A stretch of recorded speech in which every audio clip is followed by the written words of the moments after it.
What's up, everybody? Welcome back to the Live with Brandon Blakeney podcast. Of course, I'm your host, Brandon Blakeney, aka Brandon Lee TV.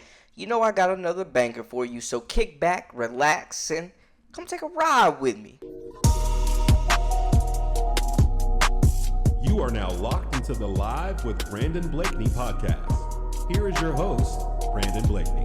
So with the WNBA season winding down and most of the rookies I'm going to discuss on this list as we grade their first year performances in the WNBA, their seasons have concluded for the most part. So I wanted to take time to break down some of the top rookies in the 2024 class, a historic class on and off the court. A lot of star power with this group and some still developing, to be honest, and we're waiting to see what their careers and trajectory will look like.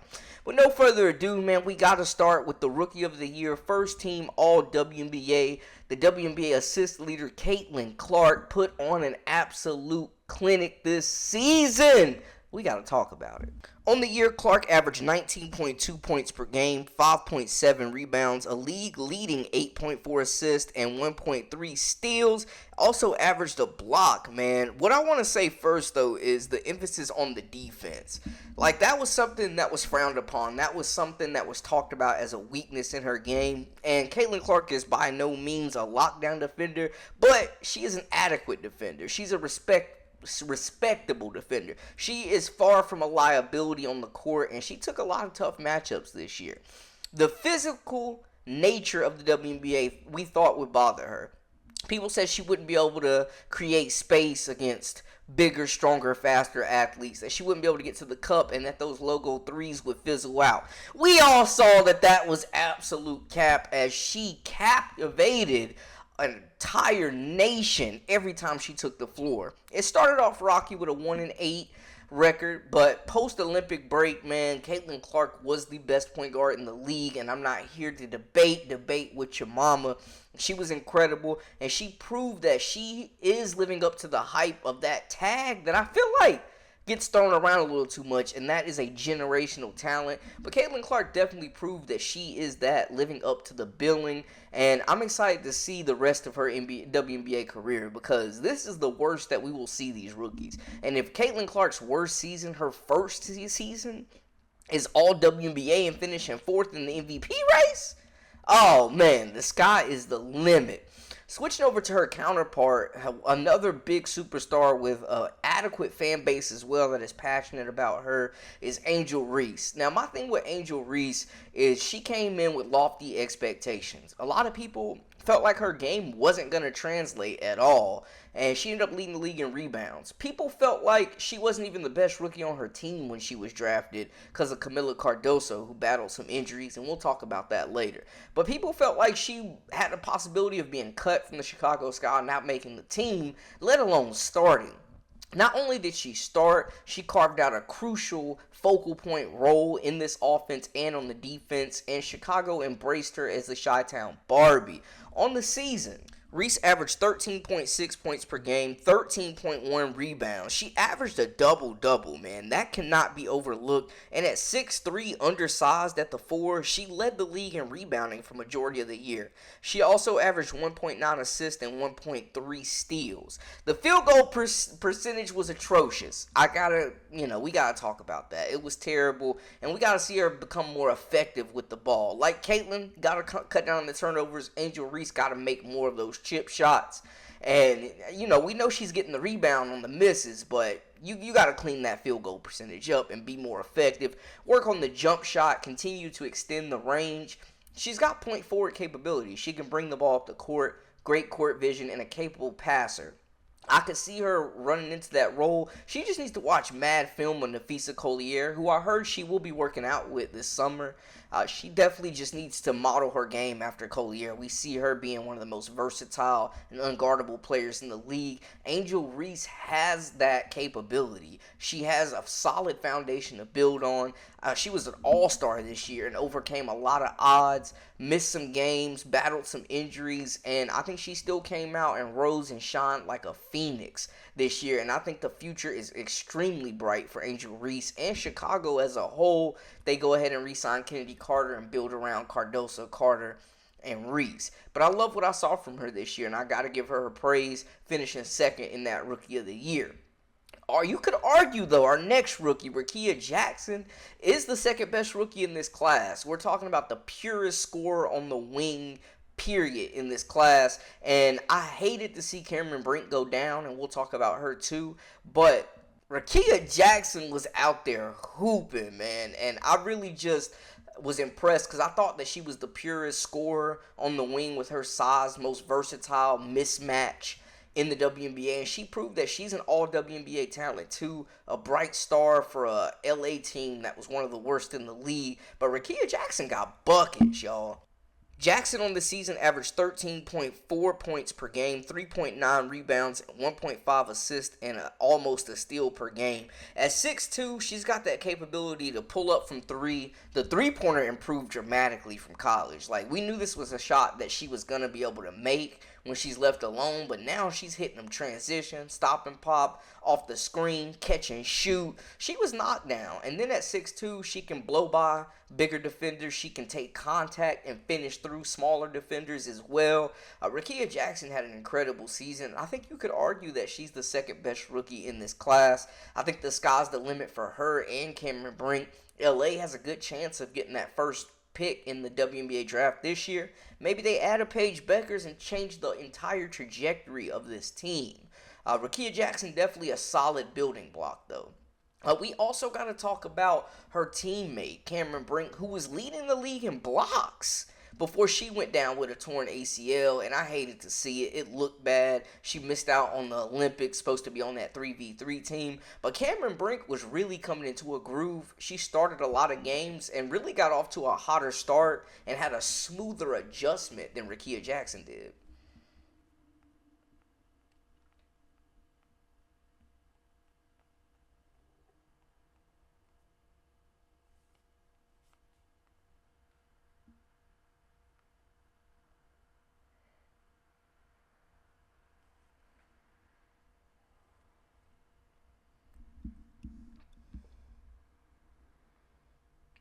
On the year, Cameron Brink averaged 7.5 points per game, 5.3 rebounds, 1.7 assists, 1.1 steals, and a whopping 2.3 blocks. She played in 15 games and started every game from the jump for the LA Sparks.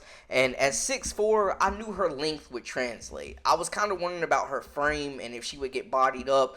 Definitely want to see her more aggressive and more efficient on the glass, but we know she's got the three-point shot. Nice stroke, looks confident shooting it. Her length, her timing on the shot block, her ability to move laterally and guard multiple positions is a serious issue on the defensive side. I think she's going to be one of the best defensive bigs when she comes back. I expect her to rehab and come back stronger as a young player, and I think it'll just be about confidence and trusting her body at that point. But Cameron Brink, big-time player, big-time defensive anchor for LA, and they definitely got to keep her around for the long haul. Love what I saw. And then with the Chicago Sky, we mentioned their first rookie that they took, Kamilla Cardoso, who a lot of people felt like had more upside than any player in this entire class, and that could still be the case, to be honest. At 6'7", with great feet, solid finishing, nice touch around the rim, great hands, moves well laterally, can block shots, can plug up the paint, can be a reliable finisher. I just need her to get a go-to move.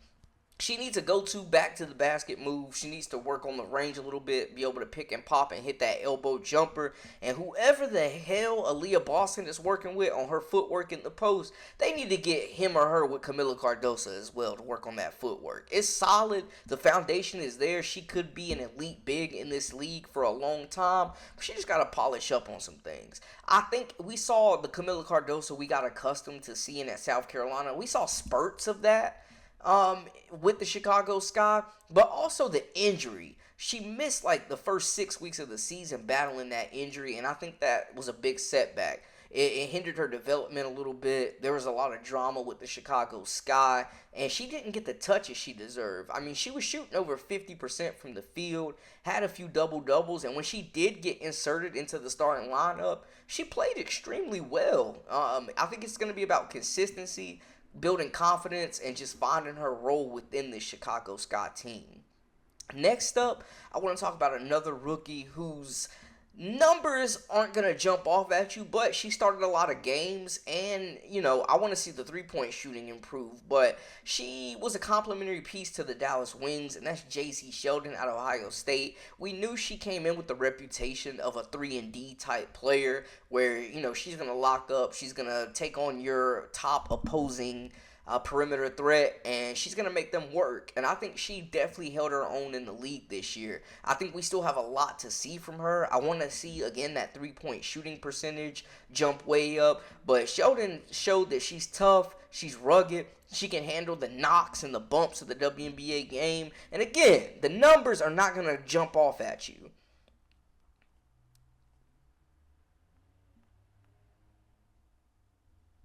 On the year, Sheldon averaged 5.4 points per game, 2.1 rebounds, 2.5 assists, and half a steal. Well, 0.6 steals. And there's not going to be a whole lot of shots that go around when you're playing with Rickea. They had Odyssey Sims for a while. Like, there are a lot of mouths to feed on Dallas. But Sheldon made the most of her opportunities. Like I said, I want to see that three-point range get into the 40 percentile. But I think that she was a valuable draft asset. I love the fit. I think the vets have embraced her energy, her effort. She's the type of player that is not afraid to fight for those 50-50 balls and make winning plays. And I was just impressed, not with necessarily the box score, but her intensity. You never questioned her effort on any given night, and I really thought that was big for her. I expect her to make a big jump her sophomore year in the WNBA. Knocking down more shots, getting more looks, finding her space, and finding, like Cardoso, kind of her role, her true role within this Dallas Wings team.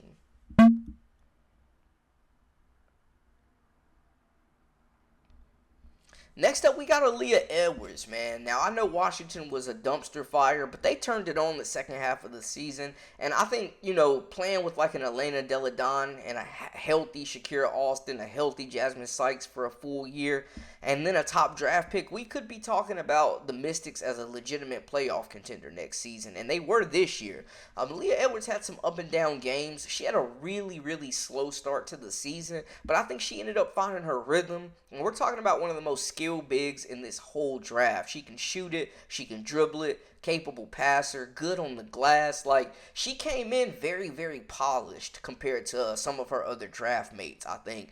And I definitely think she has a big future in Washington just because of her skill set. She can play the 4, she can play the 5, she can bring her matchup out to the perimeter and hit threes. She can hit the mid-range. She runs the floor well. She's a capable finisher with either hand. Has some go-to moves down in the post.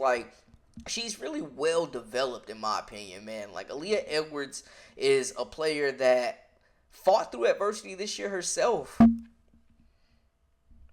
On the year, she averaged 7.6 points, 5.6 rebounds, 1.4 assists, and zero point 0.7 steals on the year. Again, numbers aren't going to jump out at you, but she also was playing with a depleted Washington team that didn't honestly give her enough minutes, in my opinion. But I thought that she made the most of her opportunities. I think there's a lot to build on for next year. And y'all know, UConn players are usually pretty solid in the league. Another player that started off actually a lot hotter than people thought and truly was one of the best stories in women's basketball this year. That was Kate Martin. We know it was notated heavily that she showed up to the WNBA draft literally to support Caitlin Clark. Ended up hearing her name called by the two-time defending champions. We're thinking, oh, it's a good story. She'll get through training camp and we'll see.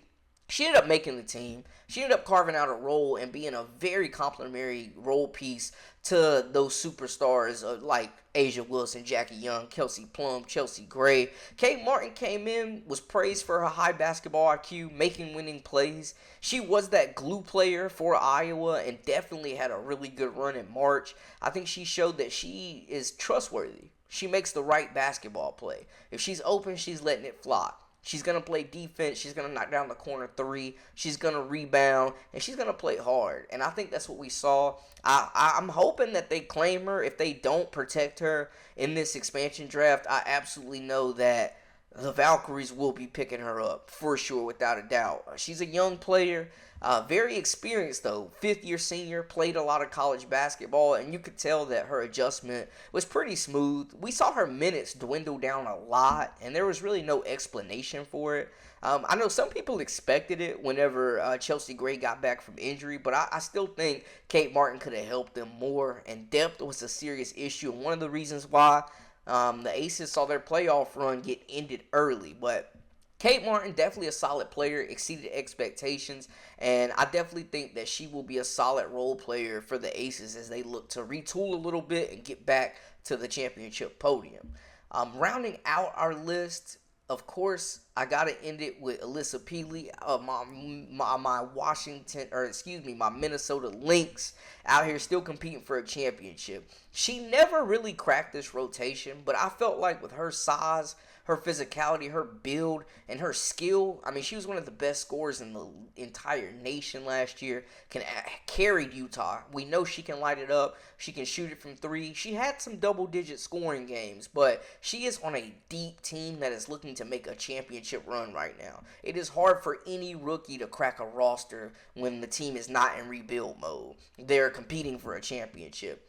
And I know for a fact, like, she didn't get enough playing time, and we didn't really get a true opportunity to see how good she can be, so the jury is still out. On the season, Peely averaged 2.4 points, 1.2 rebounds, 0.2 assists, and 0.2 steals.